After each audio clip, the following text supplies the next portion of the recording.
man. I thought you was gonna say it. You know what? Alex, the car doctor, guys. Welcome back to another live. It's great to be here with you guys. I'm Mrs. Car Doctor.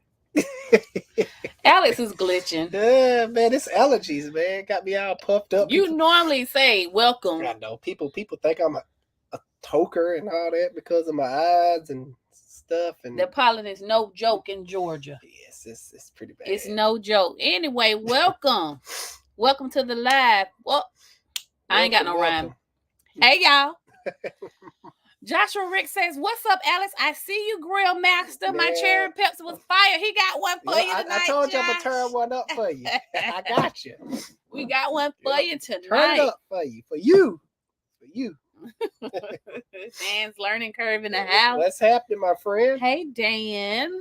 It was a beautiful Sunday. And we was at the shop yesterday and somebody was barbecuing. And Alex was like, I'm going to put some on the grill. I was like, you go ahead, baby. You go ahead and do that. It's that time. Oh, hey there. It says, hey, y'all. Hello. How are you? We doing good. Okay. I'm doing good. Anytime I don't have to cook, I'm doing well. Better believe that. John Nefier says, hello. Hey, y'all. What's going on, John? How was y'all week, man? Our week was pretty good. I had to work as the main service writer all week long. And you know what? That job is more tedious than I remember. Talking to customers and, you know what? The new neighbors, they picked up their dog poop. They all right with me. I just had so happen to look. That's what's up in the community. Anyway, it's a little bit more tedious. You want quotes. You want tire kickers. You got to deal with folk want to negotiate the price. Now I tell them, baby, the price is the price. $1,500, no tax. It's a comedian that does that. Jesse Hines says, what's up? Thanks for everything you do on the Durango. Oh, I appreciate you. Oh, Jesse, we got a Durango video coming out in the morning. You might like that one. Kipo Ramos says, thoughts on Marvel Mystery Oil? It's been around for a long time. That stuff is marvelous. Let's just go with that. I've never personally used it, but I've seen a lot of old heads talk about it, and they just swear by the stuff. And it's been around for ever since I've been alive. I do believe, and the stuff works. I'm gonna personally try it one day. But I ain't never heard of it. Yeah, I've heard of it. When you say Marvel, I'm thinking Captain America. No, and then never do. Trixie tipping through. What's up, Trixie? Dan Learning's Curve says, were you able to see my video, my final answer to my no oil pressure on my 58 Plymouth? No, I didn't get around to it, Mr. Dan, but I'm going to check it out as soon as I get a chance. It's been really hectic around the shop for me, and I just come home and take a shower and jump straight into bed. Seriously, I'd be reach over to talk to him. He'd be, I'd be out of there. I'm like, well, dang, okay. It's been some long nights at the shop. And this pollen been kicking my butt. Yeah, that's what's making you tired. Yes, and that Claritin ain't working. Yeah, I don't know. Trixie says, obsessed car doctor. One of my faves. Joshua says, man, I'd leave that crap laying. Man, you know what? It's good for the soil. Mm-hmm. It don't bother me, but, I guess it bothers some people. Jesse Hines says, yes, indeed. Can't wait for the Durango video tomorrow. Dan says it's a mystery. Talk about that mystery oil. That mystery oil. I'm trying to tell y'all. Let me get a couple of more. Thinker Outside the Box says, happy Sunday, fam. Kim White says, thank y'all for getting my car right. Kim. Oh, Miss Kim. No, that's a guy. Remember? You know his car? The Dodge Durango that we had to do the engine twice and rejected two of them. That's the Charger. You said Durango. Oh, I mean that. Oh, that's who that is. Kim. That means you riding good. I'm happy for you, baby. I'm happy for you. Cards 9393 says. Appreciate the super chat. First and foremost, really thank you. That. My beard I got low and that's going towards it. When he was barbecuing, I was like, do you have any beer? Because I ain't going to the store. He says, hello, sir. I have a 6.0 LS engine. How can I install rockers, sir? Please. And thank you also. Thanks for all your content. The rockers is really easy on that particular engine. Now, hopefully you're not talking about lifters. Lifters, you have to remove the cylinder head. Mm-hmm. But the rockers, you can just remove the valve cover, and it should be like some, I think they're 8 millimeter. You just remove the rocker tray, and they just come up very easy to do. Mm-hmm. Normally the rockers don't give issues on those, so I'm not entirely sure what's going on, but I do have a video of me completely disassembling an LT engine, which is very similar to an LS engine. The only difference between the LT and a LS is that the LT is direct injected and the LS is port injected, but the same teardown process, same everything. So please check out my channel. It should be me and a Cadillac in the background. That's what it looks like. The thumbnail. Yeah, it's Cadillac. Well, it's the engine. Yeah, it's on the YouTube. And it goes into details, and I give torque specs and all that good stuff. All right. But back to Kim. I'm so happy you got that Dodge Durango. Yes. I mean, Dodge that thing, Charger back. That thing was a booger. It was the Charger from there, but it wasn't even the Charger. It was just the situation. We got the engine, and again, you don't know what you're getting when you're getting used engines. But the end goal was to make sure you were happy, and it sounds like you are. You and your wife. Shout out to you and your wife. Y'all are very good, patient, understanding customers. Need more like you. Charles Harper says, "What is the average cost of replacing a timing chain on a Toyota Camry?" We don't have what year software, but we can get a general idea. I wouldn't. What year? Does it matter? Yes, it does, because you have V6s with timing chains. You have 4-cylinder with timing chains. Mm-hmm. The Camry could come in either or, V6 or 4-cylinder, but on average, I'm gonna need to know the year. But the most common Camry out there is the 2.4. That's the one that will give timing chain issues. It's like a 08 or something like that. Let me see.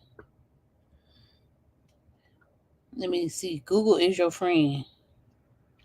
It's saying between 1,600 to 2,000. It could be. We need a year and specific labor guide in front of us to help you, Charles. Corey Turner says, "Hey there, it's good to see y'all again. I remember when I drove up with my Escalade and how well it drove back to Birmingham, Alabama." Nice. I know he's I just looked at your card the other day in the desk drawer. A driver. A driver, yeah. Like limo service. Yeah, I remember. He had that thing decked out, man. He had like mints and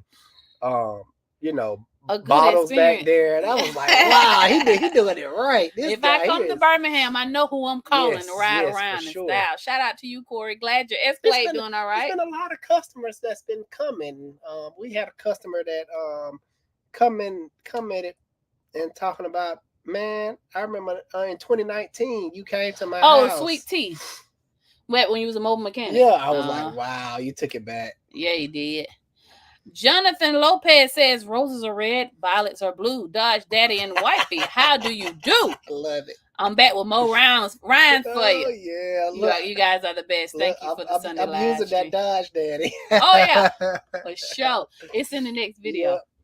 It is in the next video. Yeah, watch it, Jonathan, because now that I know you said that, we could remember who said that. I love your rhymes, man. Yeah, for sure. Jeffrey, how you doing? He says, "What's your opinion on the Dodge Dakota 4-door pickups?" They're pretty good. I rarely see the Dodge Dakota pickup trucks in my shop, so that ought to tell you something. They pretty solid little trucks. I think they have the 3-point. I forget which engine they run. I guess it depends on which generation you go with. Everyone I see in is ragged out and over 300,000 miles. So that ought to tell you something. Tell you something right there. If you can find one that's not ragged out, you can get some life out of that thing. Yeah. Everyone, like when I look at them at the auction, I'm like, "Oh, that's a cute little truck to sell." Man, tow up in 350,000 miles. I'm like, I can't do nothing with this. So they're good trucks if you can get your hands on a decent one for sure. No, I don't want no spoiler, Dan. We're gonna watch it. Yeah, I want to watch it. Y'all check out Dan. Dan's Learning Curve. He has a good channel as well. He do old schools, right? Mm-hmm. Old school stuff. Probably stuff Alice don't know nothing about. Okay. Corey Turner said, Marvel Mystery Oil. I use it all the time in my Cadillac Escalade. But you know what? His ain't ticking, is it? Mm-mm. Y'all better listen to Corey if you got that Escalade. That may be the trick to keeping them Escalades and Pentastars alive. Mm-hmm. Hey, y'all. I don't know. They may be the mystery to solving the problem. Yeah, could be. Marvel Mystery Oil. Corey might be on to something there. All right. Monte Carlo says, is the 2017 Mustang EcoBoost any good? I haven't seen too many issues with them. Ford has been on it. 150,000 miles. The problem with anything turbocharged, if you're getting it used, you don't know how the previous owner took care of it, meaning if they changed the oil on time or did they use good quality oil. Good quality oil is very important for any turbocharged car because the turbocharger relies on great quality oil. If you don't put great quality oil in those cars, you will have turbo failure. And turbo failure can destroy your engine. If that turbine fall apart, it can send shrapnel through the turbo piping into your engine, and there goes your engine. I don't know. Mystery oil. We need to get some. Yeah, I'm gonna try and see. But for those EcoBoost Mustang engines, is that the one with the water pump? That's not the one with the water pump. Okay, that little 4-cylinder on EcoBoost. Oh, you got allergies. Yeah, I've been trying to take care of this stuff all day, but it's just been bad. Brian Hinton says, hey guys, I have a 2020 Dodge Durango GT with the 3.6 Pentastar motor. I have already replaced the oil cooler with the aluminum one. Good. Are there any plastic piece that I should know about that's to change out? Yes. There's the aluminum crossover pipe that holds the thermostat housing. You need to change both of those out. Well, it's plastic. Yeah, it's aluminum crossover pipe, and what's bolted to the crossover pipe is the thermostat housing. That's plastic as well. AutoZone have just came out with a aluminum solution, entirely aluminum crossover pipe, and a complete aluminum thermostat housing. I will change those out. I think I suggested them to do that because they came to me about a year ago. Oh yeah, AutoZone. And they was like, "Oh, what kind of problems are you seeing?" I guess because we're a friendly shop, so we first of all we make friends with all vendors because we need them to run our business. So everybody except Advance because they the ops right now. I may. Look, see, I bring up Advance, Alice get triggered. Man, Advance has everybody except Advance. Not all the Advance, not all of them, but the one that's supposed to. I'm gonna make a video because I had to call corporate twice on them, and I don't think it's been more than twice. Has it? Yeah, but anyway, we get to the point. Y'all drop down in the comment. Do y'all want me to make a video on that situation? Because I will go up there and make a video in their parking lot and talk about my experience with them. Babe, I didn't mean to trigger you, babe. I was saying that we make friends with everyone, okay? Because we do that when the big wigs. Come on, it's okay. Give me a hug. It's all right. It's all right. Just let it go, man. It's gonna be okay. Anyway, see how triggered he got. All I said was Advance. I mean, they are the ops, but anyway, some big wigs came down from Tennessee because that's where I guess the engineering stuff. Engineering people came down. They asked us our opinion. They may have asked many other techs, but I know for sure they came to Alex the car doctor and asked his opinion on what the most problematic stuff. And now all of a sudden there's an aluminum piece. I named the aluminum thermostat housing. I was like, y'all need to make one because you have this big heavy duty spring that is tied down by plastic. That plastic will, warp or whatever it does, softens up when it gets hot, and that it throws the thermostat out of alignment, and that's why you have thermostat codes on all these Pentastars so many times. You change thermostat after thermostat after thermostat. So it's kind of weird. Yeah. Even the dealership was on back order. I don't know if they still have any, dealership was the only solution to getting rid of that code and not having comebacks, because I was having comebacks like crazy. But now they don't have them, so they're using aftermarket, which is crazy. But hopefully this new aluminum piece will work out. I'm gonna try. I can't wait to try it. Upgrade it. People cars. Chris Patrick says, Doctor, I have a Vectra. I don't know. A Vauxhall. Okay, Voxel Vectra, GM I don't know. Epsilon platform. Okay. Fitted with the Z18XE engine. It's done 187,000 miles and burns no oil. Have you heard of it? I GM Family One. I do believe you're talking about. I don't see too many voxels in my shop, but I'm pretty sure I work on the engines all the time. If it's the same engine that they put in the Cruise, the 1.8, yes, I see those engines all the time, and I work on them all the time. The 1.8s are pretty good engines. This non-turbocharged. I'm not familiar with yours, and if you maintain it'll take you the distance. So I just have to look up the Z. Let me just look it up real quick because I'm curious to know, and I'm piqued my curiosity. It's the Z18. Z18XE. Oh, Z1. 8. Is that a? Oh, Z1. Okay. You had it. XE. XE engine. I don't know, Chris. I'm like Voxel. I don't know what that is. Okay. No, I'm not familiar with this. It looks like a Ecotech. I don't know. I'm not familiar with that engine, buddy. You just taught Yeah. Alex to call out to something. Now he gonna study it. You know what? Thanks a lot, It's a Chris. turbocharged. We were supposed to have a movie date after this, but I guarantee you he gonna look up this engine. And you done messed it up for me. See that? I just playing. No, I'm not, but for real. All right. What you think about it? I don't know. I don't have no experience with this engine. Well, Chris, keep up the maintenance. You made it this far. It'll take you even farther. All right. Kim White says yes. All right. I'm glad his car is running. Oh, amen, brother. Kim. Bro. Ricky Ralph says, can I have your autograph? Yeah, I got you tomorrow. Right. This is Alex's big brother, who we need to have a family meeting tomorrow because Alex's big brother brings me candy to the shop, leave it on my desk, and his little brother eats it. So we need to have a meeting, shop meeting, family meeting. I'm trying to keep you healthy. No. By taking the fall. See, it was turtle candy, I'm though, sacrificing for me for you. That he brought for me for International Women's Day. Oh, hey there says looking for an ugly but reliable car under 8,000. Oh, that shouldn't be nice, beautiful car for under 8,000. I'll be happy to email if y'all have recommendations. Yeah, I mean under $8,000, you can get you something good with that. I always tell people, what are you looking for in a vehicle? Because most people have needs. For someone like a family, they're gonna need a vehicle that seats 6 or more. Someone like us, they're gonna need something big and that can tow something that's very heavy. Someone that's young, or they want something sporty and fast and cheap. So it just depends on what your needs are. You really definitely have to say reliable. Yeah, you really have to sit down and see what your needs are. Do you need a pickup truck type? Do you need a crossover? Do you need something that can go off-road occasionally, or something that's good for the snow?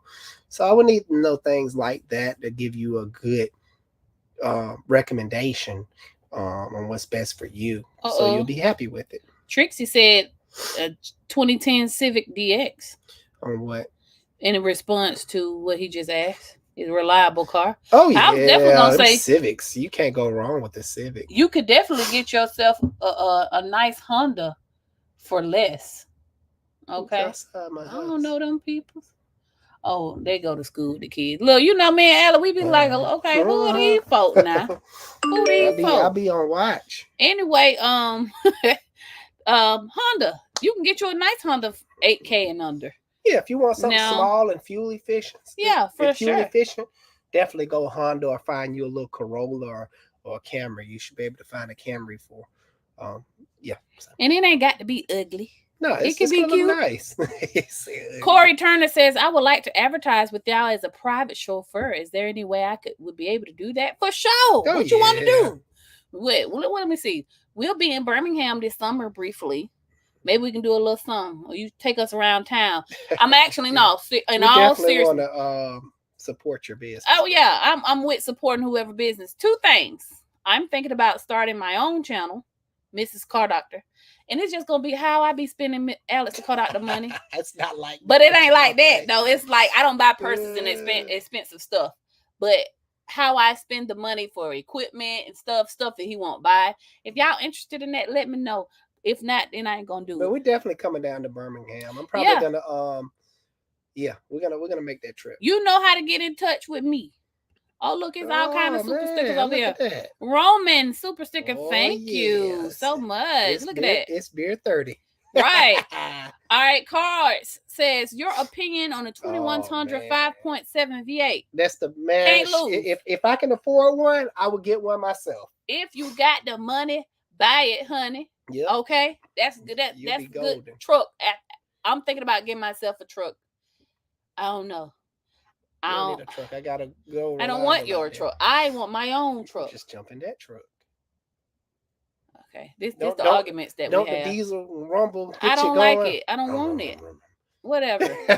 Ira Jackson says, enjoy the videos. What's up with the cut dog? I see the hood up on it. I ain't did nothing to it yet. It's either I got the money and don't have the time, and when I have the time, I don't have the money. So it's like I have to. I don't know. I'm at a standstill. I'm trying to get myself a cam. That's the next thing I need for my engine, because my wife said do it right. She said just don't cheap out. Yeah, because I was gonna cheap out and just throw some stuff together and make it work just so I can drive the car. But she was like, just do it right. You deserve to have it right. If that's what you want, take your time and accumulate your parts. I'm thinking about a what cam? The red hot cam from it's either Brian Tooley or Texas Speed. How much I'm not sure. I don't know. It comes with the springs. Because I was like, don't be cheap when you're doing the build. I'm saving. Well, now I gotta build the van. Like it's stuff that keep getting in front of it. Like the family van is important. I got to get that off the road. Get it on the road. Then I can start back focusing in my time. You shouldn't have had all them kids. Yeah, kids slow me down. Charles, thank you for the super chat, thank Ira. you so much. I really appreciate it. Hello, Advanced Alignment in Chi-Town. Can I ask a question? First of all, shout out to Chi-Town. I'm coming up there. I don't know when I'm coming. Definitely not in the winter time. Yeah, it's too cold. We are creators calling engines motors. Oh, why? I'm sorry. I read that. Listen, y'all. I'm sleepy. Why are creator calling engines motors? So if you own a Tesla, you're gonna call the drive motor or engine? I did a video on this. Explaining explaining the difference. And in this day's industry, we have hybrids. And if you come to me saying, hey, something wrong with my motor, I'm gonna automatically think, okay, your hybrid drive, something is going on with the hybrid drive, and I'm gonna be going down the list, and they're gonna be like, no, this is the gasoline one. I'm like, okay, that's an engine. So you definitely gotta have to this day of time, you have to differentiate which one you're talking about. And I probably jacked that word up, but I think people call it motors because it's just something that human beings, the regular humans, they don't know recognize because they call it motor oil. Oh, I'm gonna go to the store and sometimes it say motor oil, and knowing the people who know, they're like, motors are electric. They don't use motor oil. Yeah. So it's kind of weird. Your average consumer don't know. It's like this. A lot of people give me flack, other mechanics, because I call the Pentastar lifter jobs, and they say, "Oh, it's not the lifters that go out on these; it's the rockers." Yes, I know it's the rockers, but our average consumer is not going to resonate with, it need a rocker job. They're going to be like, huh? What? I've heard of lifters, but I've never heard of rockers. So that's the reason. That's probably the reason. All right. Giovanni Gamboa, thank you for the super chat. I appreciate it. Much. If it's $1, whatever, we thank you. It's you know what all right, that's for real. Alex get his cut for the beer every time. Or coffee. Stopped. Or he buys coffee. Yeah. Eugene Terrell Jr. Shout out to Eugene Terrell Sr. Okay. Fathers matter. All right. I have a Honda 2011 Honda Pilot. Okay. Tighten the fuel cap. It keeps coming on. I changed the cap twice. You may have another issue. Something, just because the car is saying gas cap, you can have another evap leak that's making it look like it's a gas cap. It's small enough where the computer thinks it's a gas cap, but really it's probably coming from a line or something of that nature. Mm-hmm. It's evap system leaks are very tricky. You're gonna have to take this one to a good shop that have a good smoke machine and know how to use that smoke machine to have them do a smoke test on it. Meaning, know how to use the smoke machine. You have to close the system off, and you got to have the with scanner. the scanner. Because if you start doing a smoke machine test on it, not knowing that the system needs to be closed off, they'll do the smoke machine and it'll start venting. You'll see smoke coming from the vent valve. And you're like, oh, that's the problem right there. No, that wasn't the problem. You just didn't never close it because you didn't know. And sometimes the resting position when the car is off is the vent valve is open, and it allows fumes to release. And yeah, you'll just give a bad smoke test. We had a customer or somebody one time. It wasn't the gas cap, but it was the filler neck that had a small seat. That cruise. Uh-huh. The cruise, the lady with a cruise, her filler neck is rusted, like it's very pitted around where the cap, the rubber cap meets the filler neck, and the rubber cap cannot fill in those pits, and it leaks still from the cap. So what she had to replace? Because I know we haven't replaced it yet. Oh. Yes, the filler neck she needs. Okay, but you gotta get that from the dealership. So, yeah. Mr. Eugene, it could be anything else. You know, just have to find a good mechanic that's gonna take their time and look at it. Or if you are a mechanic, do a smoke test or something like that. Paul Hill says, "Hello. Do you still working on the GM 3.6 timing chains?" Yep. That's one of my common ones. It seems like I don't be every one in Atlanta right about now. Right. Okay. I'm starting to see less and less. Right. Miss Linda Washington. Good evening, Mr. and Mrs. Car Doctor. Love you both. Linda, love you too. We love you too, Miss Linda. We sure do, for real. It's real. Jay Musa says, "Respect." Thank you, brother. Kim White says, "I'm very happy." Man, you don't know. I can't wait to tell. We're very happy. Everybody in the shop. Raphael, Alex, Shan. We put out, man, that car was, it stayed broken so long, and we cleaned up the shop, and I had to come out about it. I had to come out of pocket. I didn't tell you. He don't even know that, but okay, then what happened? You got a lot of new parts, brother. Yes, that's what happened. I messed around and throwed away your exhaust manifolds. Guess what? Guess who spent $400 on you some new ones? This girl right here. You got new motor mounts and everything. A lot of stuff got thrown away on your car. But hey, I wasn't about to tell you that. We was already going through with the engine. I'm like, this is the last thing you need to hear. And I threw in your water pump and your timing belt. Yeah. We supposed to charge you for that, but I'm like, you know what? Just get it, man. For like, let him have it. Just let him have it. He been through too much. Yeah. So shout out to you and your wife, Benita. Yeah. And new timing belt, new water pump, all guides been done. New exhaust manifolds, new motor mounts. If this car get problems, I'm personally coming to see about this car. I'm gonna campaign to get you a new one from somebody. But I'm glad. Seriously, we put our heart and soul. Yeah, we did. But it just come with a used engine. And I don't know if you saw the video where Alex took the bottom apart, so we couldn't put that in your car. So I'm glad that you happy, man. I can't wait to tell everybody tomorrow, because that Dodge gave everybody a headache. I ain't gonna lie. Everybody lost on that. I lost. You lost from rentals and trying to get rides. It's just. I don't think we're doing no more used engine because of that. Yeah, that left a bad taste in our mouth. And right after yours, that freaking Honda, man. That engine. I'm sorry, I'm yelling, but it all happened back to back to back. Yours went to ticking, and then his went to smoking like crazy. I'm like, oh my man, gosh. Listen. I was taken out that week. You had a labor warranty. He did not. So you was covered. Yeah. Chase Holland says, "My 06 Lexus GS300 stopped shifting past third gear. Only first to third. Bad solenoids or tranny bad?" It may be a bad tranny. You're gonna have to give it a scan, hook it up to the scan tool. And if it says something, third gear incorrect ratio. If you have any type of ratio codes, the clutches are basically messed up. They're burnt up, and it's not catching the clutches. So yeah, you may be looking looking. But them at a new Lexus trend. GS300s, they known for, was that the GS300s that transmission always going out? No, normally they pretty good. It's one of them Lexus. I can't think of it. No. But it's all about that code, Chase. Yep. See what that code. If the check engine You're light gonna is need on. a good scanner that can go into the transmission control module Mm-hmm. and pull those specific codes, because sometimes a transmission error will occur, but it won't throw the check engine light. It'll still be like in the system of the transmission control module. Gene, what's Mr. up, Gene? What's happening, my brother? I love Gene. You know why? Cause it's ATL, baby. It's Atlanta. Gene says, "Got that fresh shave. I'm coming." I'm mad that he did that. Look, everybody noticing that.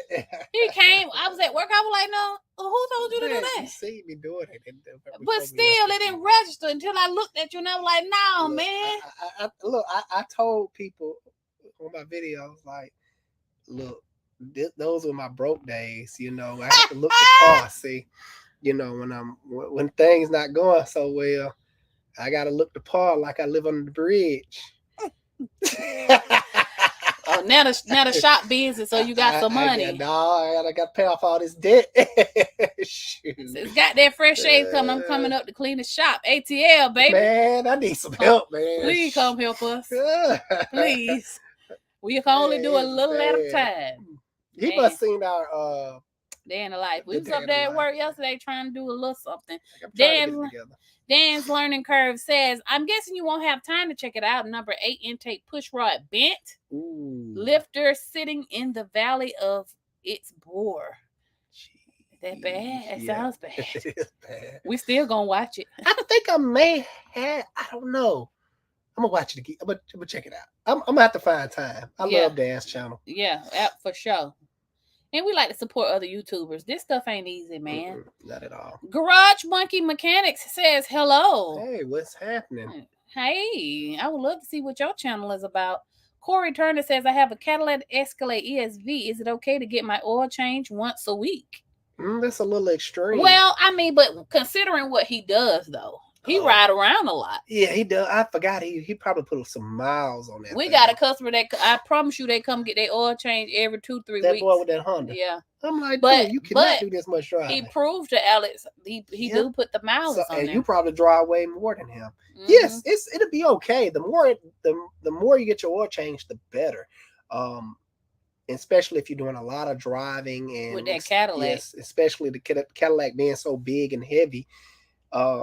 You know, that engine is under a lot of stress all the time. Yeah. Shout out to Corey.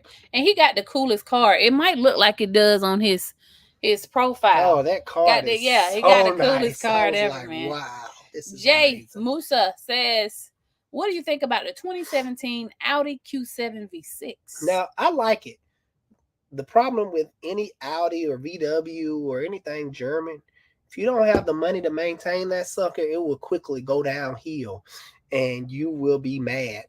Meaning properly maintain, having the right people work on your car, not taking your car to Jiffy Lube and places like that.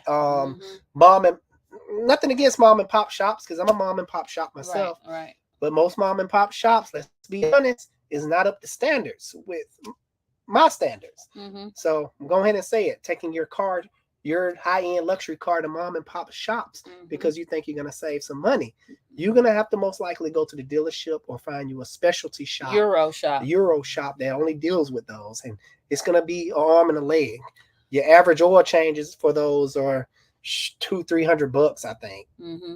I told, like, our neighbor, she drives an Audi and she's been taking her for Valvoline for oil change. Well, now it supposedly got overfilled with oil or something weird happened. Now she needs a motor. But so you got to pay to play. You got to treat that stuff right. He has a follow-up question. He says, "I have 100,000 miles. Should I change the water pump?" On which vehicle? I guess he's talking about the Audi. The V6,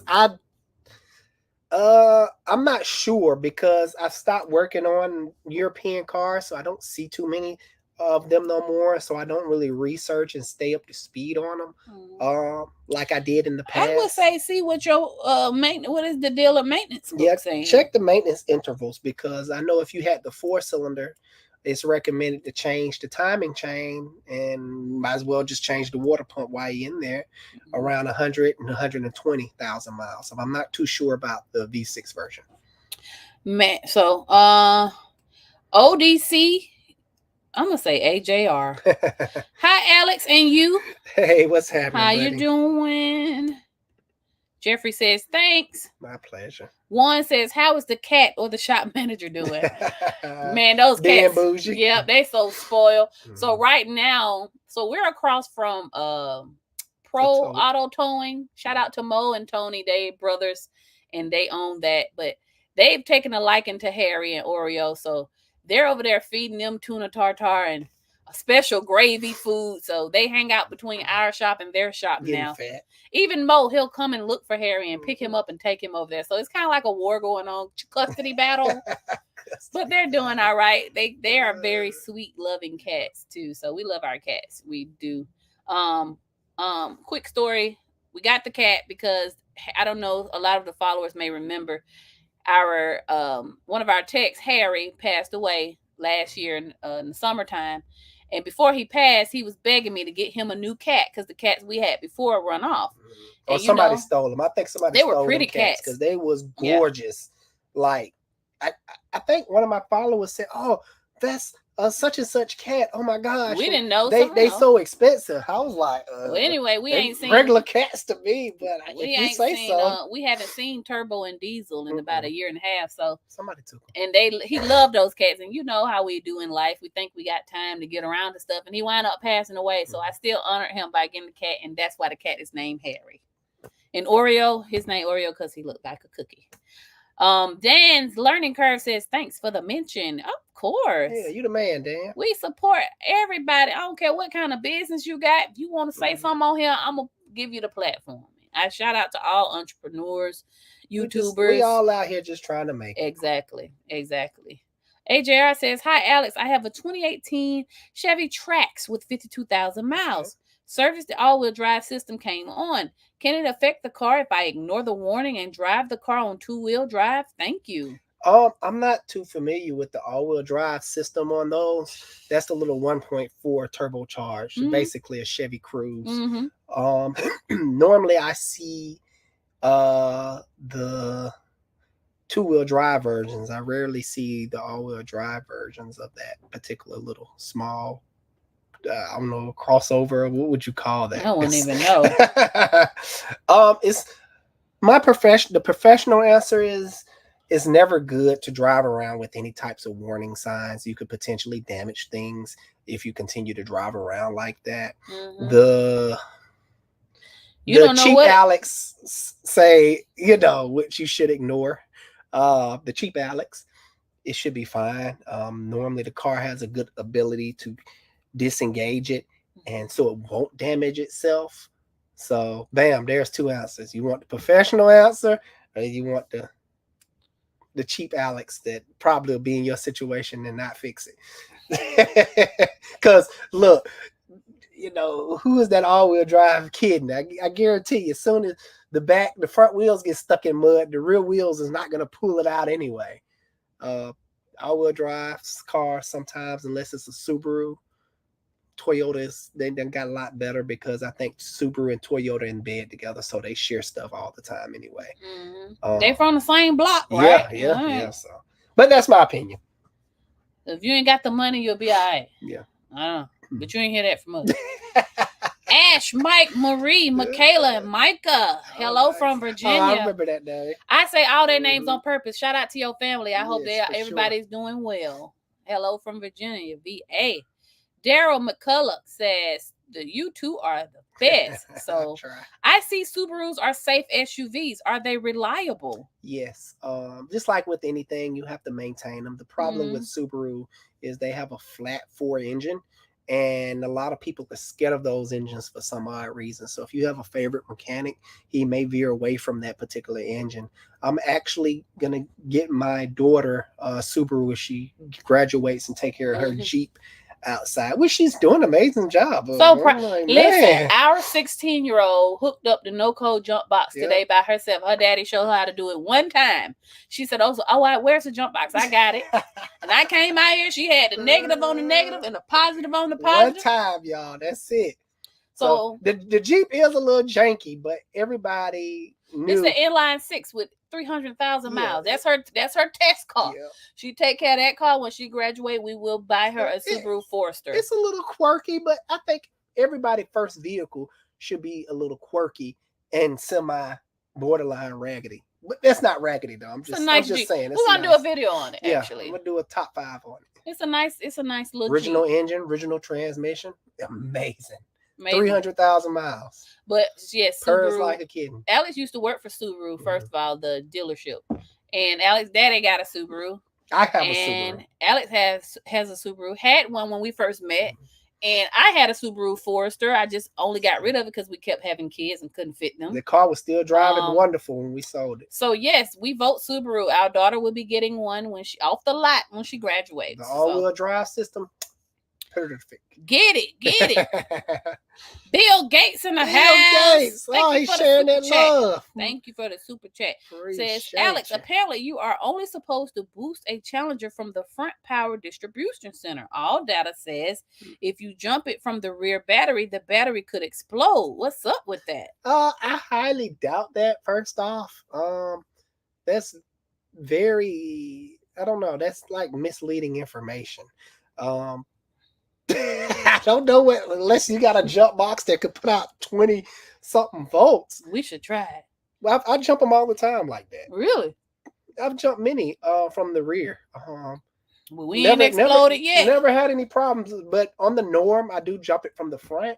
But sometimes I will go back there and jump it from the back if the leads are rusted or whatever the case may be. When I'm charging the battery, sometimes I will charge the battery from the rear too. So I've had my fair share of messing around with. I'm guessing they're saying for the internal batteries, because the batteries that goes in the trunk or in the cab with you, they're special batteries. They're designed in a certain way, but I never had a problem out of them exploding or heating up or doing anything crazy. So I don't trust that information. I would have to literally see that for myself, or I think it would have to be an extreme situation. You have some kind of semi jump box that's made for jumping off semis. Maybe all data test subject was maybe they had the wrong jump box that was for semi trucks and tried to jump off a charge and it exploded. Oh, that's what happened. No, I don't think so. All right. Before we get to Tia Sean, I want to say it's 100 of y'all in here. Please boop the like button, you guys. Help us out. Let us know that what we're doing is working. It's helping y'all like it and stuff like that. It's free. Boop. Yep. You didn't boop with me. Okay. I'm a little delayed. My mind is a little foggy right now because of all this sinus pressure and stuff. Yes, and I'm doing this for y'all, so please make sure y'all hit that like button. For real now? Man, I want to be laid down somewhere and dope myself up with some type of medicine. and watch TV. Yep, exactly. All right. Tia Sean Baker says, "What's up, man? I ain't seen you on here in a minute."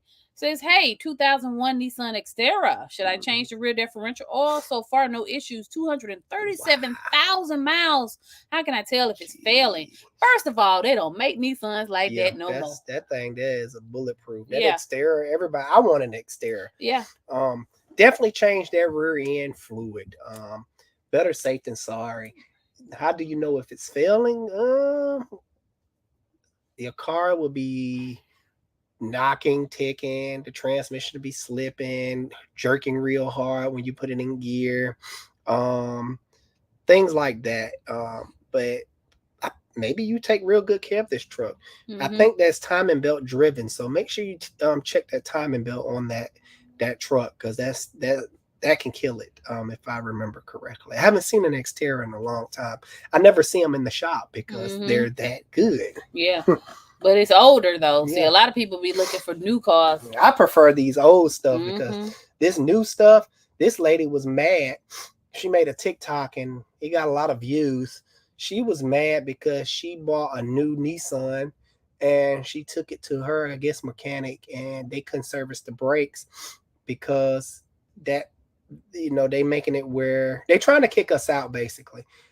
The mom and pop shops and the specialty shops, well, mom and pop shops mainly, they're trying to kick us out of business with all these newer cars. I don't think that's gonna happen. It's not, but with the transmission situation from Nissan, they won't sell transmissions to me anymore. Mm-hmm. Like, because I will only use brand new transmissions. When it comes to them, see a CVT. I would not put a used CVT in your car. I would refuse the job because, like I tell people, I fix people cars to keep them away, not keeping them coming back, especially for the same thing. So once I fix your car, I don't want to see you back at my shop because at the end of the day, you don't want to be at a repair shop. Let's just be honest. Mm-hmm. Everybody is not excited. Ooh, I'm going to my repair shop today. Yes. Hold on. Now, some of your people do though. They be tripping. Well, I'm talking about on a normal basis. They be like, it's Alex. Yeah, I'm just a regular dude, y'all. That's just Alex. I don't know what they talking about. But nah, seriously though, change it to keep that thing on the road. Brennan Register says, what scanner tool do you guys have at your shop? I have an Altel and Maxis Ultra? Yep. Yeah, I think so. And I have a Play scanner that I got from Temu, just because I haven't got around to replacing my other smaller Altel tablet, which I just love, by the way. It kept me from putting a lot of wear and tear on my $5,000 Altel Ultra. And so, yeah. I like Altel. We're Altels. We tried out the Snap-on one for a while, but it's just like it. Well, the value for the money. I'm gonna say, more value for your money when you go rock with Altel. It was $10,000, and the Altel did so much more than the $10,000 scanner, and it was half the price. I'm like, this is a no-brainer. Right, I'm going Altel. Right, exactly. Blue Malibu says, I see you guys use Seafoam. Is it good? Yes, I've been rocking with Seafoam for years. If it wasn't good, it wouldn't be in my shop. I get a lot of positive feedback from Seafoam, and that's the reason I use it. We just fixed the car with Seafoam. Which one? The Chevy Traverse. Yeah. So I don't know if miles. Traverse comes in 39,000 miles and some change. PO 420 code. Dealership giving them the runaround. Dealership replaced the PO 420 code. They replaced the cat. That's what I'm trying to say. Brand new cat. Dealership replaced the cat on that bank. Light comes back on. First of all, they charged them $695 to delete the check engine light, which I thought was crazy. Oh yeah, but anyway, so we had to update, reprogram them. Yeah, like y'all so full. Anyway, code comes back on. Okay. Alex said, well, listen, this is low miles, maybe. I think they reached out to us on the little messenger. Yeah, last live. Yeah. Well, anyway, they were local, they came, but Alex used the Seafoam, clean the system. Like, we're not saying clean the cats, we're saying cleans the system. Because the O2 sensor could not be getting a good read and saying that it's dirty that it's not performing or whatever, but it's just dirty. Clean the cats, the folks pass emission. So yes, Seafoam is it, If you're and fix the small exhaust leak as well, which the dealership missed, or it was just a weird situation with that dealership. Now that wait a minute, was awful. People mad because we be calling out shops because we can't prove that this dealership is janky, even though we done had 3 people in the last 2 months come from there. We ain't gonna say which one it was until we 2 personal friends of ours. Yeah, and this situation right here, all from the same dealership. Guys, I promise you, I'm gonna go ahead and give it away. No, what? We gotta have proof. That's our rule. No, I'm just saying. I was just gonna say my special subscription channels. No, that's a surprise. We can't be giving away channel surprises. I know, but it's so good. It's gonna be so good because the money that y'all subscribe to is not going to be going towards me. It's going to be going towards a good purpose, because I have to spend money to actually make these videos. Babe, you're giving away the surprise. I know, but I'm not going to give it. Oh, I'm going to be quiet. It's going to be good though. Dang, I can't wait, man. He be giving it away, man. Anyway, yes, Seafoam is good. Just to give you an example. Uncle Mark's in the house from Manitoba, Canada. I hope everyone, including the car doctor and Mrs. Car Doctor, are well. Yep. I love me. I was just Uncle talking Mark. to me, a Canadian man. We had Don't a good long conversation. Canadian nights? I don't know. I heard that from somebody. But anyway. I rock with Canada. Yeah. I told him, I was like, stuff go down here, I'm moving to Canada. Peace. Out of here. But the cold, he was like, sometime it'll drop down to -60. Oh no. I'm like, oh, you just scared me away with that. We moving to Costa Rica. I can speak the Spanish. You fix the car. They got BWs and stuff down there. I heard. Ryan R says, "Good evening, Mr. and Mrs. Car Doctor. Can't wait for the upcoming videos. Listen, and I ain't blowing smoke. I already done edited them. Yeah, I already done on it, man. And I done scheduled them. Normally the video just sit in my phone. Nah. They up there now. So they look. I ain't even got to press publish. It's gonna go on its own. She done did all kind of editing. Yeah, I'm out here doing stuff for the people, man. So yes, they're gonna be up there for you, Ryan. Yeah. Homo erectus, I like that name, says, "Hi, how you like to check for blown head gaskets?" I like to use block test fluid. If you watch some of my videos, you will see I use like a turkey baster looking thing and dump some blue fluid in there. Mm-hmm. And if that fluid stays blue, you're golden. Mm-hmm. If that fluid turns pee yellow, you need a head gasket, fellow. That's what I'm supposed to say. Yeah. Pee is yellow, you need a head gasket, fellow. Yes. Because sometimes, especially on the newer cars, they don't give the symptoms like the older cars used to do, like white smoke out the tailpipe. Mixing oil and coolant. Sometimes they don't. So, that test is the most accurate test that we've come. Like my nose has been deceiving me these days. Or used to sniff for combustion gas, but it's hard these days. Do that test. Is the best way. Yes. We got several videos doing that, but the upcoming videos, I'm gonna be doing it too. So tomorrow, check one out tomorrow for sure. Derek Gray up in here with the super chat. He says, "I successfully fixed my oil cooler and more off your vid successfully for a third of the prices in less time." 2016 Dodge Durango. Any advice for the future on what to watch for? I think I just mentioned it. Let's get those crossover pipes and the thermostat housing changed out for the aluminum versions. Also, if you're up there in mileage, go ahead and change that water pump, and that engine will be golden. I guarantee you. Do them oil changes and see can you escape them lifters. And try that Marvel stuff. That mystery oil. Yeah, Marvel mystery oil. That may be the key to stopping this. And because according to JT, online mechanic tips, he worked at a Dodge dealership. There's nothing you can do to they're not allowed to experiment and mess around with additives and things like that.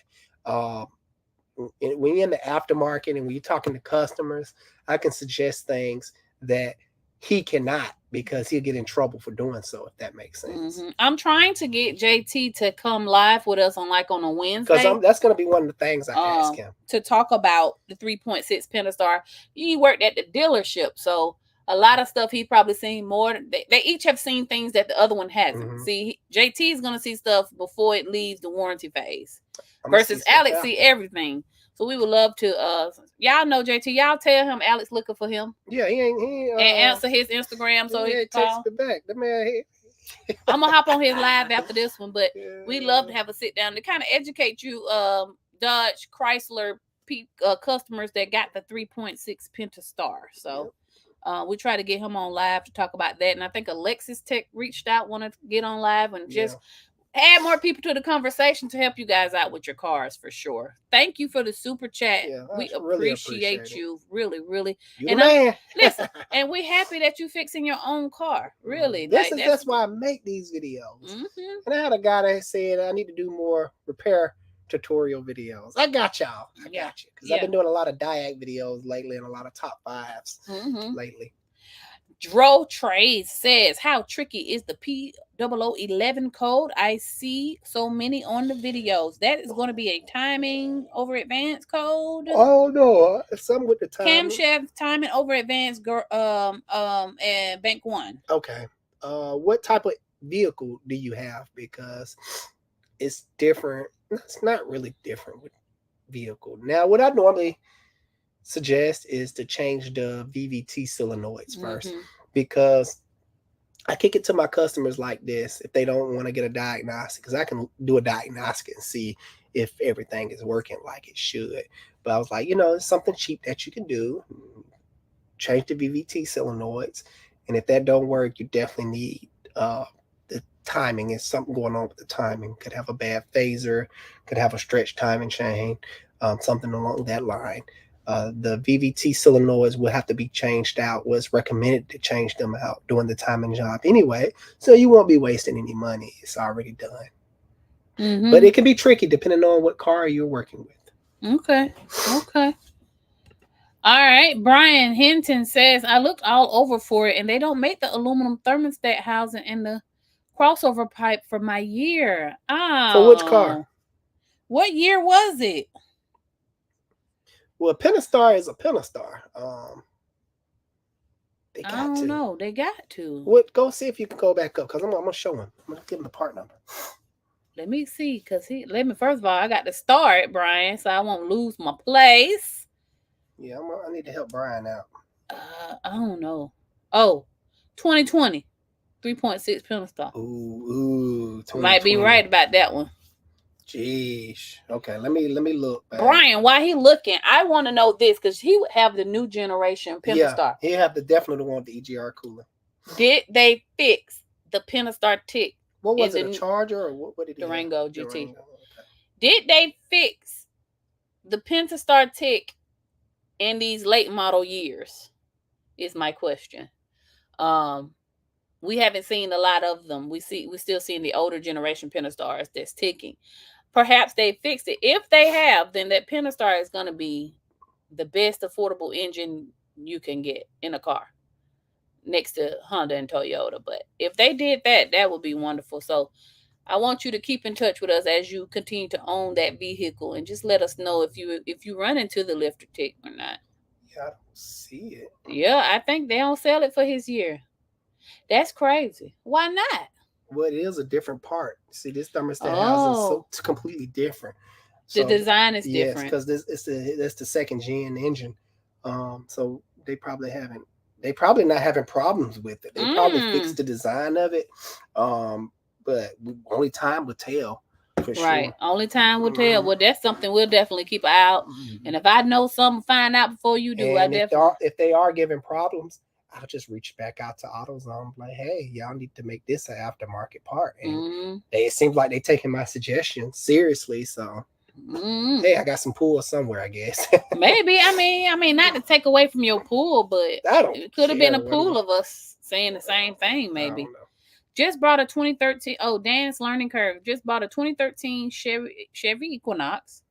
It's funny because we got a top 5 coming out on that one next week. I'm aware of the low tension rings and great blow by. Brother-in-law looked it over for us. We'll be flying to Vegas, driving it while on vacation, and driving it to Minnesota. Huh. They're really good vehicles, I would say. I don't see too, and I know that's one of the common issues with it, the oil burning issue, blow by burning oil. But I don't see too much of that in my shop. Mainly it's the timing chain failure. So Dan, if you do get that vehicle, it sounds like you did purchase it. I would definitely remove the valve cover and inspect the guides, make sure that upper guide piece is not broken, make sure this plastic insert is still in there, shine your light down in there, make sure all the guides are in place, or just replace it. I have a great tutorial out showing you how to replace it on that exact engine. All righty. Shout out to Dan. Yep. If anybody got it, you do, Dan. Corey Turner says, does high miles hurt a car? No.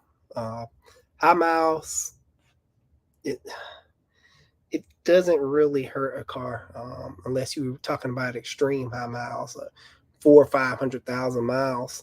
And in that case, you'll start seeing worn out engine internal parts, and you may hear a little tap here and there, but the car still runs fine and probably can get another 100,000 miles. Depends on the car. And it does depend on the car. Some cars, if it's high miles, that car get ready to go in and pass away. Look, high miles these days is 100,000 miles for this new stuff. If you're talking about Hyundai. Yeah, Hyundai. If you're talking about Kia, 100,000 Them miles. 4-cylinder Kias are just horrible. No, but it depends on the car for real, though. I think the GM platform, as far as the SUVs and stuff go, high miles is all right. Honda, of course, it's okay. Yeah. Toyota, it's okay. When you start moving away from stuff into the economy cars like Chevy Cruze, count your days.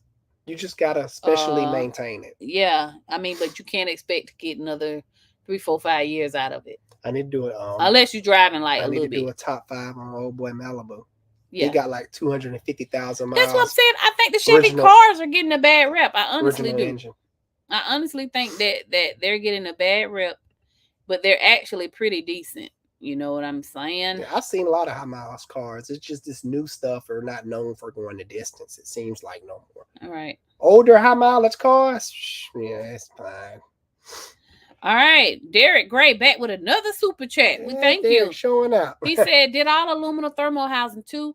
Any recommends on the water pumps? I have a front to back warranty until 185,000 miles. It literally Beatles perfectly. Just did work this party Friday." This is Derek. His with the 20. Which charger he had? Let me see what he said before.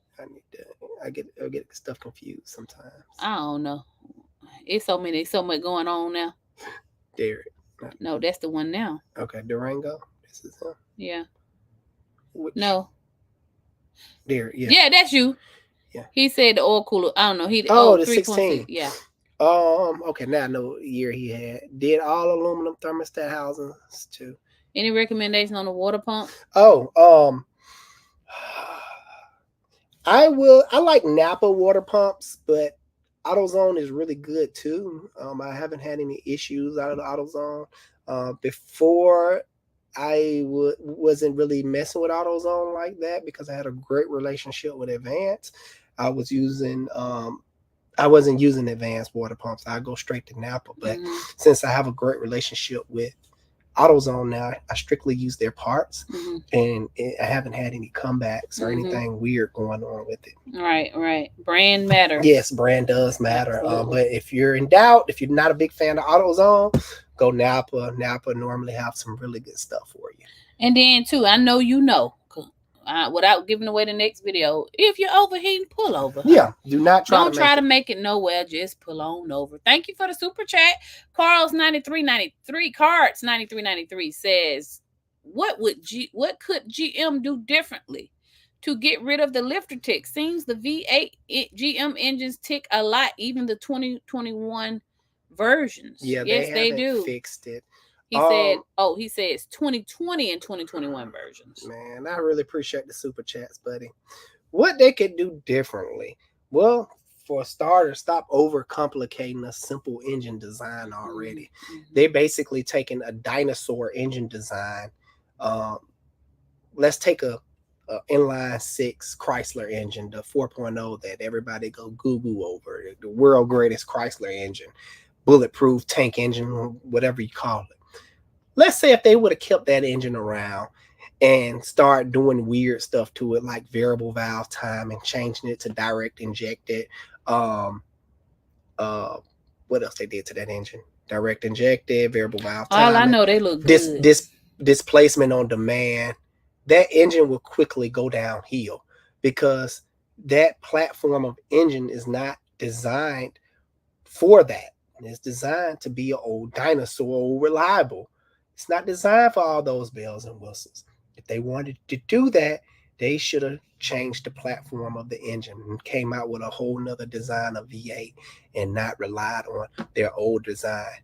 Because I guess they looked at it as, oh, this engine is bulletproof. It's been great. Everybody go to LS style engines. It's wonderful. They get 400, 500, 600,000 miles, no problem.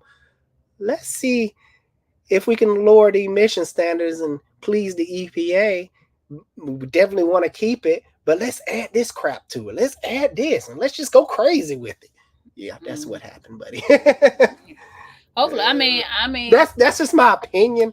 I may be on to something. Normally, when I assume stuff like that, I am on it. Mm-hmm. They might be ticking, but I still want one. Man, when them new Escalades skating down the highway, they look good to me. I just see my, that Tupac song, Picture Me Rolling?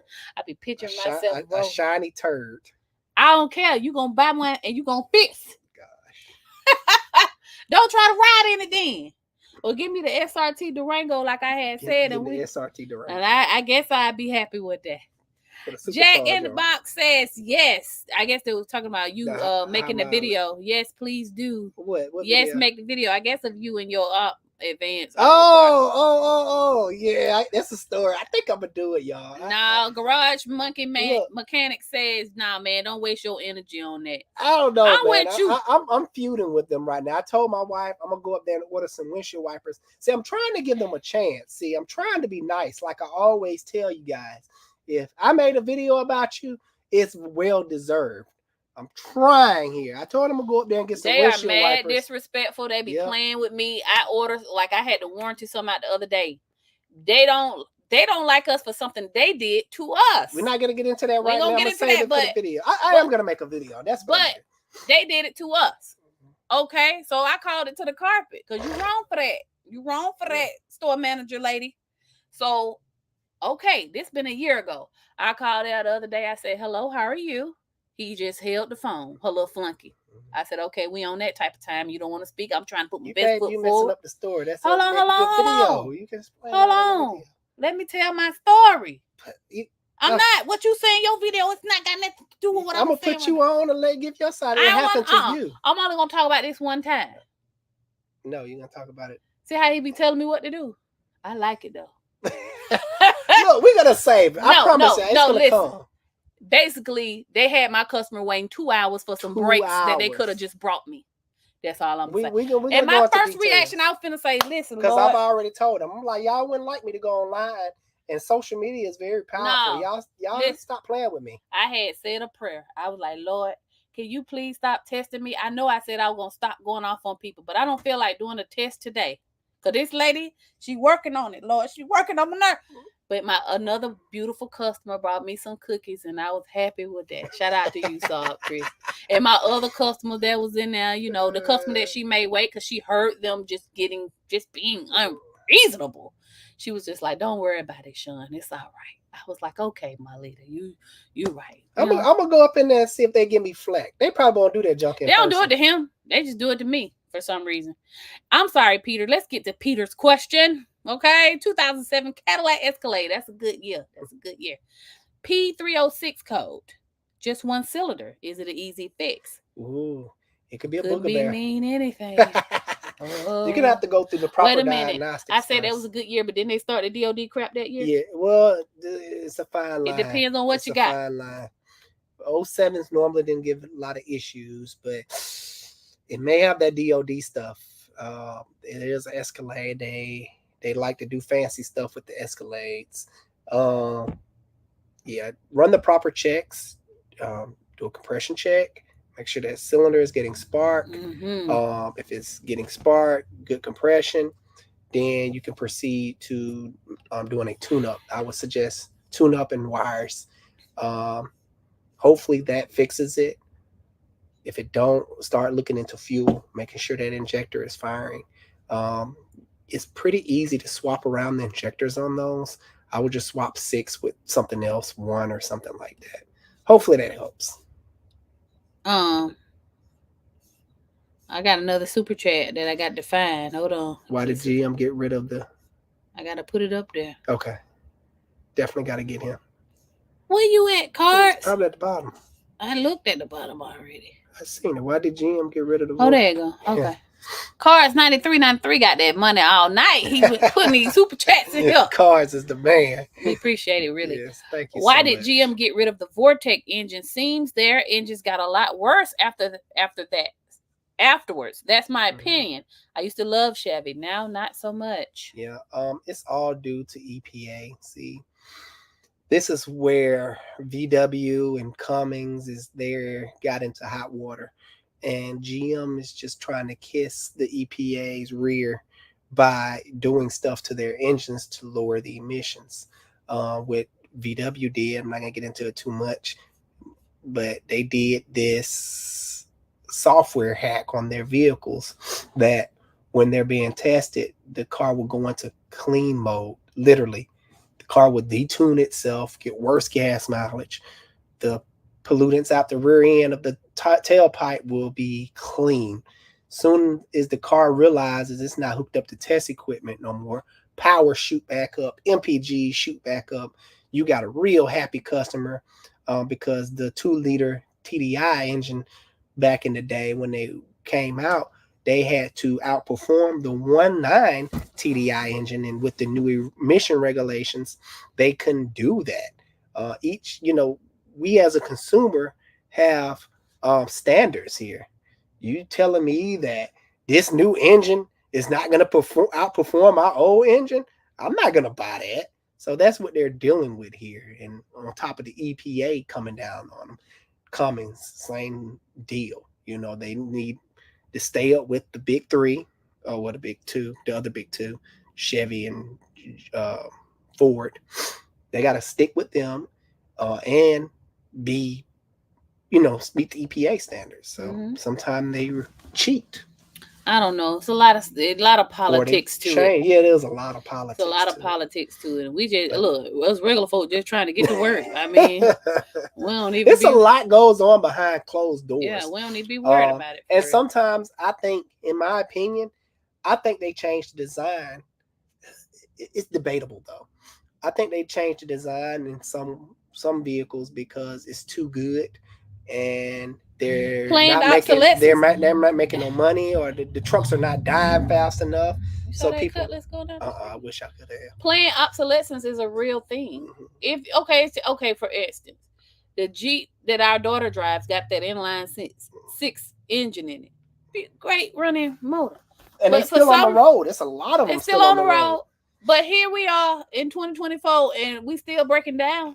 We're still warranting out cylinder heads at under 100,000 miles. It's like ridiculous. If we could just go back to the old technology, I don't know. Maybe I don't know. Maybe I don't know. Like I said, it's debatable because it's like you'll talk to the big wigs and be like, no, we want happy customers, but then produce plastic crap. So I'm gonna get on the line with another dealership person. That's why I want to get with JT to ask just like Toyota, who is that working together right now to Toyota and Nissan? Somebody in Nissan. Now, how y'all working together for an electric vehicle? Why y'all can't work together for the CVT transmission?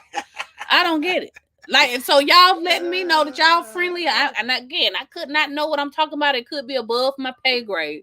But if you two companies can come together for an electric vehicle that nobody wants really, for real in real life, why we can't get them the recipe for the CVT transmission? Yeah, well, better transmission. That's what Toyota got it made when it comes to CVT. You don't hear no problems out of CVT on a Toyota. I just be thinking, when you say CVT, the first thing you think of, Nissan crap. Not ever thinking about Toyota. Are they still having CVT problems? Maybe they not. Stunner says super sticker. Thank you so much. Stunner. Appreciate you. Stunning on them. I appreciate you for real. Thank you so much, guys. So yeah, that's that on that. We don't know why they do what they do. It's like, and a lot of people get their panties in a bunch. I mean, it's the government. What can we do? We gonna rock with what we can and do our best to survive out here. And y'all, I really appreciate all the love y'all showing with the super chats and just being on here with me tonight. Real quick, I really appreciate it. Real quick, before we get to Bill Gates, we just reached 50,000 subscribers on YouTube, right? We're giving away a no-code jump box. A really good one. All you got to do to enter the win is go find the video that says 50,000 subscribers, free giveaway. Comment under it. That's it. I think it's about to close out next week. Next live, we're going to announce the winner. So, you guys go over there. Make sure you like it and comment whatever you want. You can comment whatever you want. And it's going to, the AI, whatever, is going to choose the winning comment. Yeah, I hope it's y'all. Right. I hope it's everybody, man. It's something I just want to give everybody one when I'm balling. Make them subscribers go up on YouTube. I might be able to afford to do that. Anyway, everybody get a jump. I'm gonna do the Oprah one line. You get a jump. You get a jump. Everybody get a jump. You get a scanner. That's the next giveaway. Anyway, Bill Gates says, hello, Alex. I'm having trouble removing the IBS from my Challenger's negative battery terminal. I have the clamp loosened, but I can't get it to come off the pole. Any advice or place I can send the photos? Send them to me from my Instagram, and I'll watch out for you. Yes. Send it tonight before too many people start sending stuff. And make sure you put, hey, it's me, Bill Gates, so he'll know who it is. Yeah, let me see what you're working with, and we'll go from there. For sure. Garage said, don't waste your energy making no video on them folks. I'm with you, Garage. I'm with you. People like drama. They do. Yeah. I don't be with all that. I'm really cool. Like, I just be chilling. I'm gonna give it to you. Y'all, they want the smoke. They came with me, messing with me. I say let them folk be miserable. The lady in question ain't even got no edges, but you know what I'm saying? She got bigger problems. That baby got bigger problems to be worried about. You know what I mean? Misery love company, and I don't want to get invited over. Leave me alone. Okay. Mitchell Moore says, is the 2014 Ford Fusion with the 2.5 a reliable car? Guys, I don't hear too much about Ford. It's amazing. Only time they come in my shop is for regular service. There's nothing crazy going on it, nothing weird. Ford has really made a comeback. Ford in the early 2000s, most of them was crap. You have to really be careful which Ford you pick. But today's time, they all right in my book. I say go for it. If you're a Ford owner and you got some stuff in the comment, if you having problems, let us know, because we're talking about newer Fords. We're not talking about your old Focus. But back in the day, the Ford to get was the Crown Vic or the Ford Taurus overhead valve, not the 24 valve. That's just to get that one, not the rest of the stuff. Right. Cars 93 said, case of beer on me. Boy, he about to go to the quick trip so fast and get that doggone beer. Man, I appreciate the love, brother. Yeah, we do. Thank you, Cards, for your questions. Just participating too. Yeah. We appreciate it. Jonathan Lopez, and this live is growing. Like, it used to be when we first started, we were only getting 30 people. Now it's like 100 people in here, so that's cool. Jonathan Lopez says, can you tell me about your transition from mobile mechanic to shop owner? I plan on transitioning in the near future, but I need some tips. How much money does it take to set up and run a shop? Oh, listen here. You gotta have your piggy banking. No, you got to have a little bit of faith. I'm gonna tell you something. Every time we moved into a shop, we was not ready. Honestly, it's like I seized some opportunities, and I ain't gonna lie. Like, I know we got a political presidency going on, and I'm gonna say this. Hey, them stimuluses, whatever they was, they had came on time. I used them both times to get each shop location. You see what I'm saying? While everybody was up here buying them Bugs Bunny teeth. You know what I'm talking about? Everybody getting them veneer stuff. Everybody getting the liposuction beef. No. That shop for rent, let's do it. We didn't know what we was doing. Mobile mechanicing and opening a shop are two different beasts. Mobile mechanicing is so simple. Play it safe, but you're capped. If you get sick, you're down for the count. No money coming in. Rain too hard. You can only get this high. Versus shop, you can't even see it no more. Yeah. The sky's the limit. Yeah. But shop comes with big risks. We just stepped out on faith. We still barely ready. We still learning. We living on edge as we speak. We supposed to have emergency fund. We had to burn through it. Listen, we had to burn through the emergency fund because you know what? We weren't prepared for the 2-3 slow months. Yeah. Or the weeks where you got to double work for less pay or things like that. Fixing stuff that goes wrong in the shop, like with the charger, with the motor mount situation. Yeah, double working. Yep, double working and buying parts that we done lost or whatever the case may be. Yeah. I told someone before, I was like, you never hear bad stuff about Alex the Car Doctor because I'm always going to make it right with my customer. And if I did get a bad review, he's not telling the full story. Yeah, because we do have bad reviews, but each time that we've gotten a bad review is because that person didn't get their way, not because we didn't do right by a person. You see what I'm saying? Like Mr. Kim White, who was in the live, he happy. Yeah, he could have wrote a bad review. Oh, they done had my car this long. He could have made up a whole bunch of stuff. That didn't have nothing to do with us. Yeah. And then myself and Shan thoroughly explained to them, listen, ma'am, you got to use engine, sir. We don't know where the engine coming from. All we could do is put it in. Now, luckily, you bought a warranty, labor warranty, but we still didn't get paid the full amount. We got less. But anyway, we're still learning. And I will say this: life is always gonna life, and sometimes things don't go as planned. Sometimes you just really gotta jump out there, and that's what we did. And I can't tell you that we saved up and we didn't do none of that. We weren't even ready to buy our house when we first got it. We wasn't even ready to get this shop. Alice was scared to take over this big shop because the rent was so high.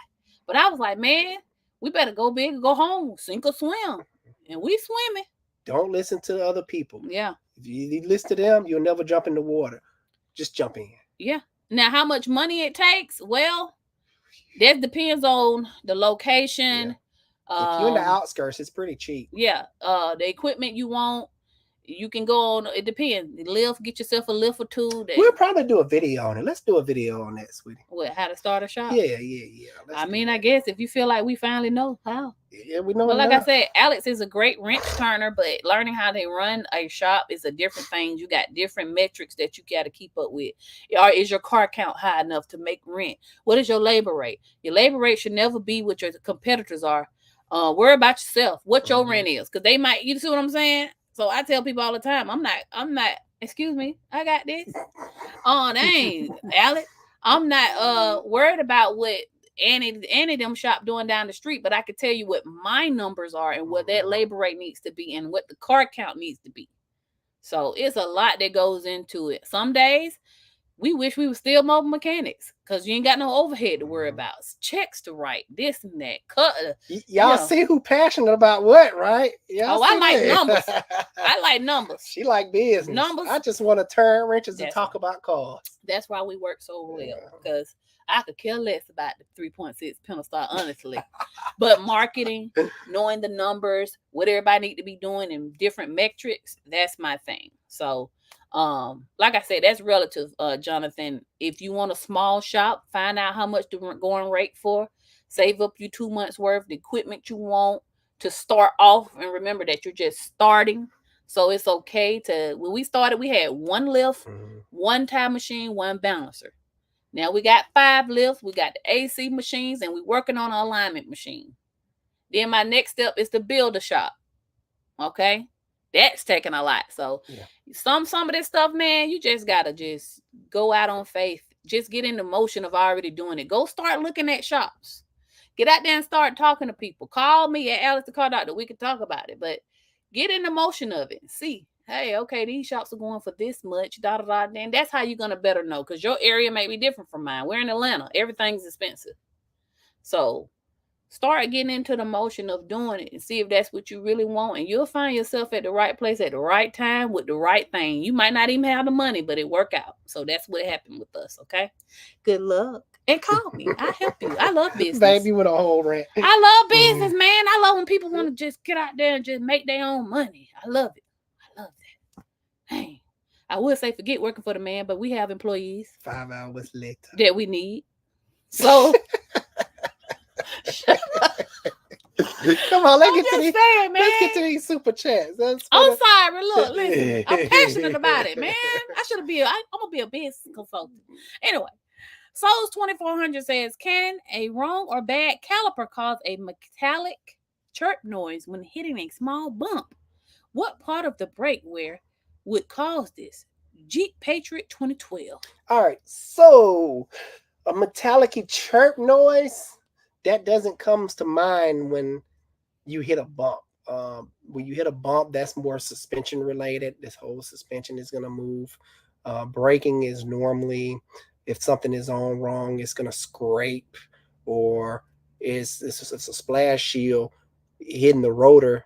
It's going to type noise or squeaking, things like that, dealing with the braking system. The only thing that can cause that if something is loose in the brake system, I'm pretty sure it may cause that noise. But what comes to mind is like sway bar, suspension related, like shocks. The top hat area could be loose, and every time it go over a bump, it can hit and make that small metallic chirp noise. That's something like what my sister got going on with her BMW. She has a loose shock tower, and it Every time it go over bumps, it makes a little chirpy, some metallic chirp noise like you're mentioning. Mm-hmm. So I would look at shocks. That's what I would look at, not necessarily the brake system. Hopefully that helps, and thank you for the super chat. Absolutely. We got one more. TJ Souls, Michael and Tanya loves y'all. Man, Oh, this is appreciate that. our equal the Traverse. Oh Yeah. yeah. Oh man. They brought their baby girl over, and she just thought the world of Alex and wanted his autograph. It was so sweet, and they the ones that finally passed the missions that we was talking about. Yeah, shout out to y'all. Yeah, Thank you man. for another tip. Man. Yeah. I appreciate the first tip. We thank you, Michael and Tanya. I love y'all. Yes, that's the thing. We love everybody, man. We be just trying to, but I understand everybody ain't gonna love us back. So I get it. I get it. We really. Hey, this is enough for me. Yeah. I never in a million years to think I would have this much love from people I have never seen their face. Yeah. Or their car. You know what I Yeah, mean? so I appreciate that, y'all. Y'all seen my face, so that must mean a lot. Man, yeah. Corey says I use Marvel Mystery Oil in the gas and the oil. You know what? That's why cause he has. Oh man, that man, he has a ton of miles on his Cadillac. Escalade. No tick. I'm probably gonna start stocking that and try it out because, like I said, I always hear great stuff. We might need to do a video on his Escalade. Yeah, when we go to Birmingham or something. Oh yeah, we definitely gonna make a video about it. We gonna chat. We gonna chat about something. We need to get together and see. Blazing Cyrus, that's my buddy right there. Thank you for the super chat. Appreciate the love, brother. Y'all just be loving Alex for real. I thought I was the only one. I thought I was the only one. All right, let me go back to my place. Here, I'm going to give y'all a couple of extra minutes because I did go on a rant. Yes.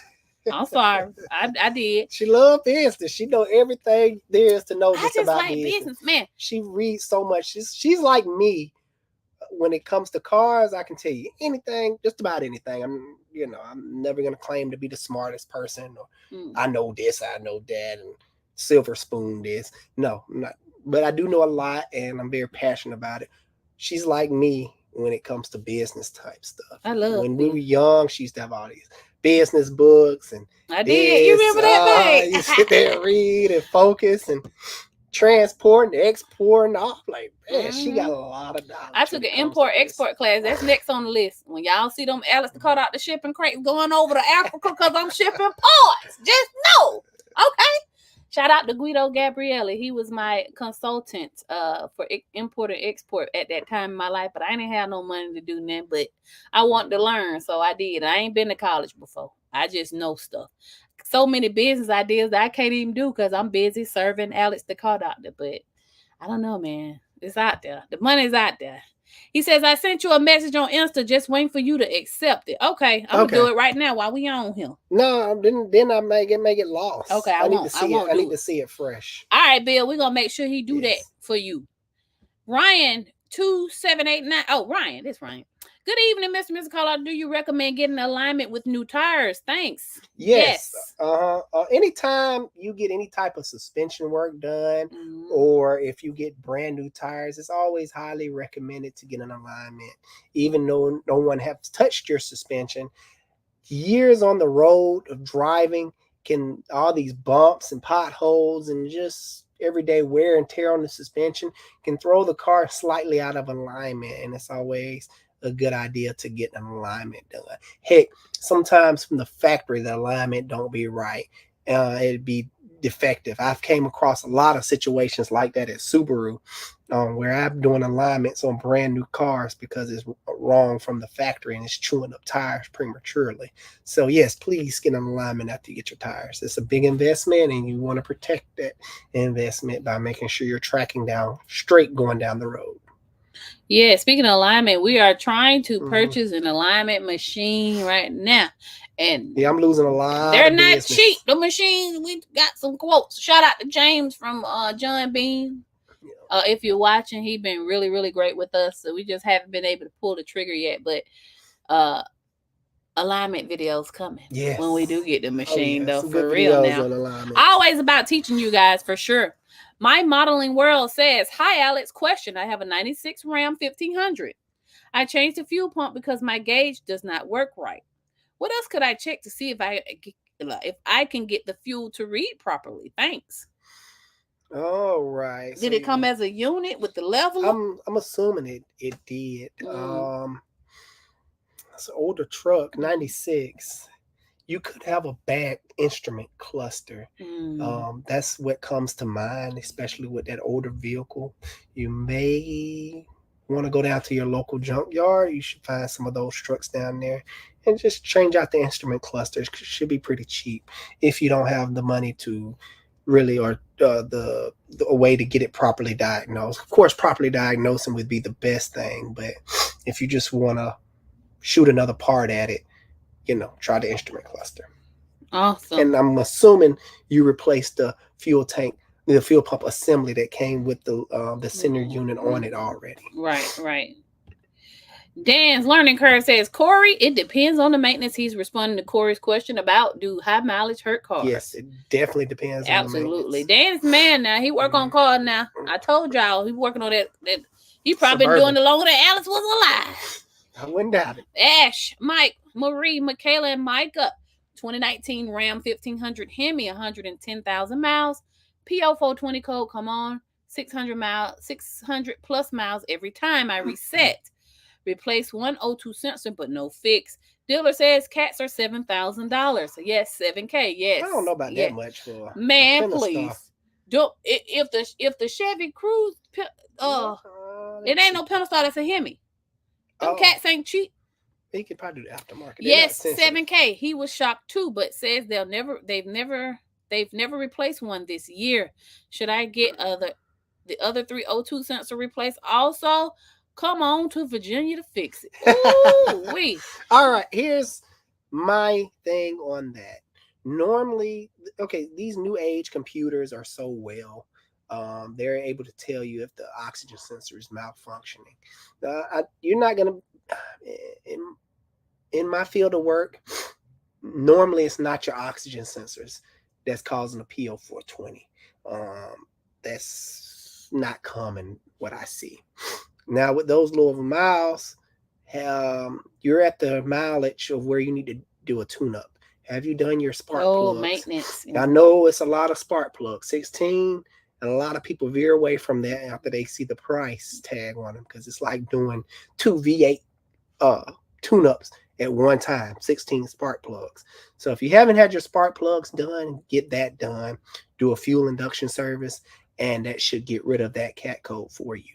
Hopefully that helps, but do it in that order.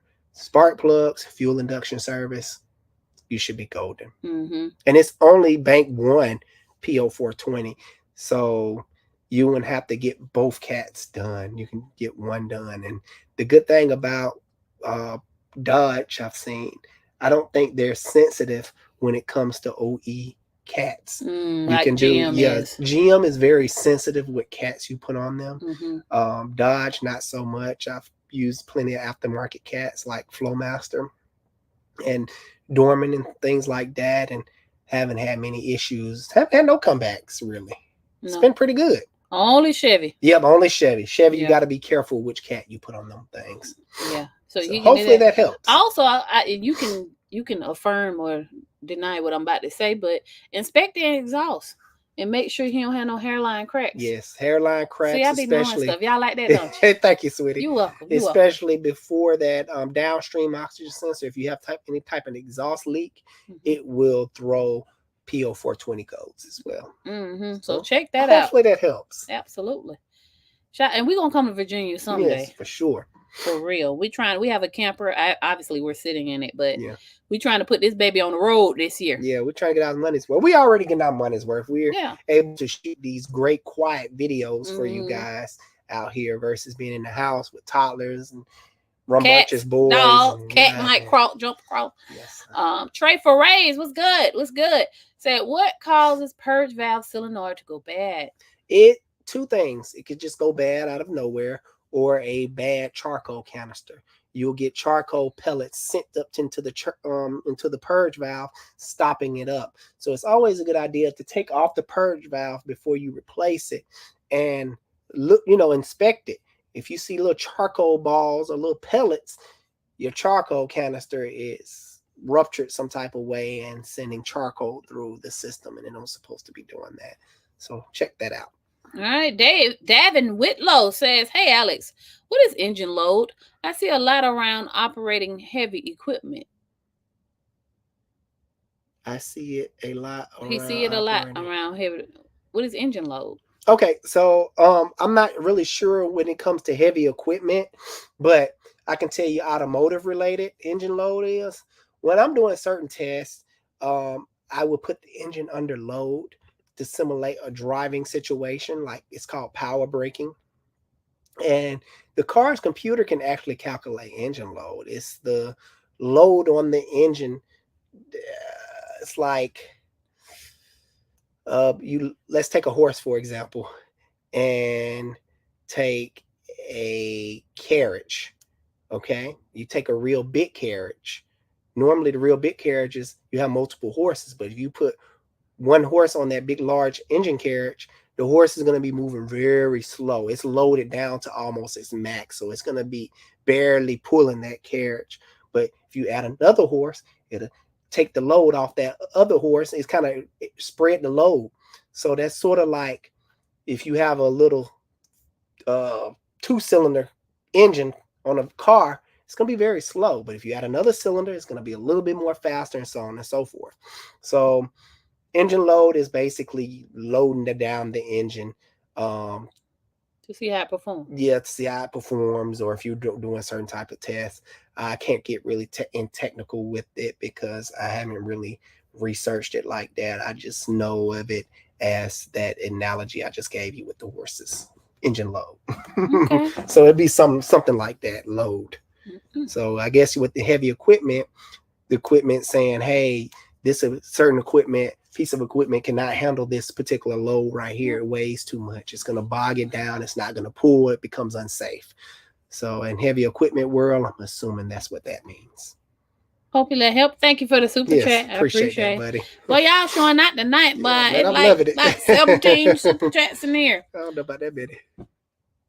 Oh, put some respect on my name. My bad. Thank you very much. Thank you, guys. I really appreciate that. I really love, man. I'm really enjoying this love from y'all, man. Roman says, "Hi, is it a good idea to buy a buy a 08 Jeep Grand Cherokee 3.7, 50,000 miles, to buy for $1,500, a swap my old one, which is 180,000 miles, 180,440 on it. Good idea, and how long it take out the old engine?" So he's trying to buy an engine, 3.7 engine for $1,500 to swap with his old one. That has 180,000 miles. Is it a good idea, and how long it take to take the old one out? Is that a good idea? From what we're trying to say, if you have it is, especially if you have the right equipment, and the time and the knowledge. Swapping the engine can sometimes be a little time consuming, and if you don't have the right equipment, it can be a nightmare. Trust me, I've done many engine swaps in my driveway, and some has been very, very dangerous and very janky and real backyardish. Yeah, real backyardish because I didn't have the right equipment. I'm in my yard. So you just got to be careful, of course. Safety is number one, especially dealing with heavy objects like an engine. But yes, it is a good idea. I would be worried about that transmission, though. The last thing we want for it to happen is you put that nice running engine in there, and of course it's going to have all of its ponies versus that 180 some thousand miles. And I've lost some ponies over the years. So you got those new ponies on that old transmission, and we don't want your transmission to go out. So make sure that transmission is smooth shifting and the fluid color is not dark or burnt looking. Look out for that. Thanks for thank you for your question. Ken says, thanks for your videos. I love your personalities. I appreciate that. Man, you know what? Alex is my friend. We're friends too. You know, we've been married for 2 years. No. 3, 4. What 5, these years? 6, 17 2. years. I'm trying to throw 17 years we've been married, and like 17 great years. we just be chilling. Like it's my buddy. She the one be trying to fuss at me sometimes. First of all, I don't try. I do. Because Alex is, you see how his personality happy-go-lucky? Sometimes he just be la la la. I'm like, hey, I need you to get to work. What are you doing? So sometimes he's spaced out and I have to get that, hey, I need you to get back in line, car doctor. Or don't let me be filming a video and he ain't into it. Man, we be doing 34 takes. I be acting like Joe Jackson. Get it right. God dog it. I be getting tied up on some stuff. Man, do the step. Funny. Everybody in the shop just be laughing. I be like, oh my God, take 39. You don't be that bad. Sometimes. 2 or 3 times. Hit the like button, even though I didn't hit the button to say that. Hit the like button if you enjoy it. And Ken, thank you for your kind comment, though. We really love it. I love him, so I naturally love what he does. Like, I don't want y'all to be like, oh, his wife is great. She loves cars. No, I don't. No, I don't. She like business. I like business, and I love him enough to where I want to know what he's interested in. That's all. And whatever I could do to help his business propel is a win for me and the kids as well. You like how I ride? There you so, go, you know, man. my freestyle cracking up. You see it? You got one in. So, yeah, that's that, guys. Jimmy G says, hello from WV. Love the show. Let me try to see what is that. WV. Wyoming? I don't even know what that is. I'm sorry. You know us Georgia folks, we be tripping sometimes. Let me see what that is. WV. Oh, West Virginia. Okay, then. Okay. Never thought to go there. Oh, man. Shout out to you. Shout out to you, I appreciate you. Because everybody talk about Virginia, but I ain't never met nobody from West Virginia. Ever. Have you? Maybe not. I don't know. But we know somebody now. That's right. We know Jimmy G from the Jimmy WV. G. You like that? Corey Turner says, will an oil change every week let my Cadillac Escalade last 5? Oh, yeah. Yeah, I think so. Yep. Especially, like I said, the much driving you do, the more the better. The more change, the better. Man, right now, you got the greatest Cadillac running. Yep. I ain't going to lie.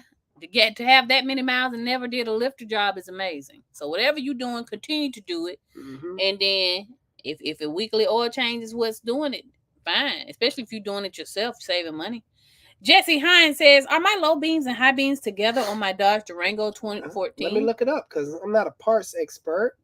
Let's see. 14 Durango? Yeah. 14. I forgot what the headlights look like on the Durango. Even though I see them all the time, I don't really pay attention to the headlights. Durango headlights. And see. Yeah, I just need to see the headlight. Is it? I do believe it's a one. One unit? One bulb? Yep, one bulb. Let me just look at the bulb now. We checking. It's a dual filament. Filament bulb. So what that mean? Same bulb? No, wait a minute. H11. That's a single filament bulb. 2 separate bulbs? Yep, 2 separate bulbs. 2 separate bulbs, Jesse. Yep, that's what I'm getting. H11. And what kind of bulbs I got that make me see better at night? 8 LEDs. Get you some LEDs if you ain't had that already. So he has a projector light. And I didn't see the